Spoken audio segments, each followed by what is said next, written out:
തലകും വിലങ്കും എല്ലാവരും പറയുന്നു ഇത് നിനക്കുള്ള കപ്പല്ല, അടിച്ചു മാറ്റി തട്ടിപ്പറിച്ചുകൊണ്ട് പോയി എന്നാണ് എല്ലാവരും പറഞ്ഞുകൊണ്ടിരിക്കുന്നത്.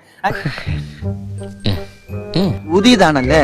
അല്ലടാ സത്യം. അനീഷിന് കോൺഫിഡൻസ് ഗ്രൂപ്പ് 10 ലക്ഷം രൂപ പ്രഖ്യാപിച്ചിട്ടുണ്ടായിരുന്നു. അതിന്റെ ഒരു വീഡിയോ നമുക്ക് എനിക്ക് അപ്പോഴേ തോന്നി. അത്രമാത്രം സന്തോഷമില്ല. Thank you. ഞാൻ പിന്നെ നിങ്ങളുടെ ആംഗിലിട്ടോളൂ. മറ്റൊന്ന 10 ലക്ഷാധിപതി. എന്താ മച്ചമ്പി ഇത്? എന്നോടാണ് ചോദിക്കുന്നത്. എന്താ PR ബേബിയുടെ ഒരു അവസ്ഥ. ആ കപ്പ് തട്ടിപ്പറിച്ചോണ്ട് ഓടിയപ്പോ ആലോചിക്കണമായിരുന്നു പൈസ കൊടുത്ത് വാങ്ങിച്ചു കഴിഞ്ഞാൽ ഇങ്ങനത്തെ ഗതികെട്ട അവസ്ഥ ഉണ്ടാകുന്നു. കാര്യം നീ എന്നെ കുത്തിയതല്ലല്ലോ.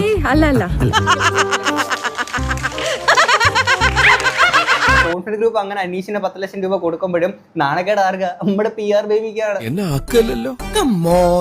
അടുത്ത് പോലെ ഈ ഒരു കാര്യം അങ്ങനെ പറഞ്ഞില്ല. ഏഷ്യാന്റെ ത്രൂ കൊടുക്കുന്ന ഒരു സാധനമല്ല, അല്ലാതെ പുള്ളിക്കാരന് ഇഷ്ടം തോന്നിയിട്ട് കൊടുക്കുന്ന ഒരു സാധനമാണ്.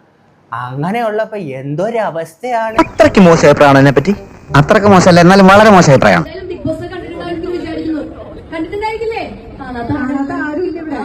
ആരാണ് നീ? ഏതാണ് നീ? മാറിക്ക. എന്തേ നിങ്ങള് ബിഗ് ബോസ് ഒക്കെ കാണാറില്ല ചോദിച്ചപ്പം ആരും വലിയ മൈൻഡൊന്നും കാണിക്കുന്നില്ല, ശബ്ദമൊന്നും അങ്ങോട്ട് കേൾക്കണില്ല. ആരാണേലും ചിരിച്ചു. ഇന്നലെ വീട്ടിൽ ചെന്നിട്ട് ഞാനിത് ഓർത്ത ചിരിച്ചെന്നറിയോ?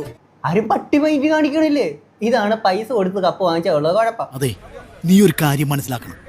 ഈ പെട്ടി ഓട്ടർഷ എത്ര പെയിന്റ് അടിച്ചാലും BMW ആവില്ല. കൊണ്ട് മാത്രം ഒരാൾക്ക് ജയിക്കാൻ പറ്റില്ല എന്ന് അനുഭവം ഒരിക്കലും പറ്റത്തില്ല. സെയിം സാധനം റിപ്പീറ്റ് അടിക്കുന്നുണ്ടല്ലോ. ഇതാണ് പറഞ്ഞ സ്വന്തമായിട്ട് ഇന്ന് പുട്ടി അടിക്കുക. നിങ്ങൾക്കൊരു സത്യം അറിയോ? ഞാൻ ഒരു വലിയ സംഭവം. വേറെ ആരും ഇല്ലെങ്കിൽ തളരരുത് രാമൻകുട്ടി, തളരരുത്. കലാകാരനല്ലാത്തവരെ സമൂഹം അംഗീകരിക്കില്ല. നീ സമാധാനിക്ക്. അപ്പൊ എല്ലാം പറഞ്ഞ പോലെ ഞാൻ പോയിട്ട് നാളെ വരാം.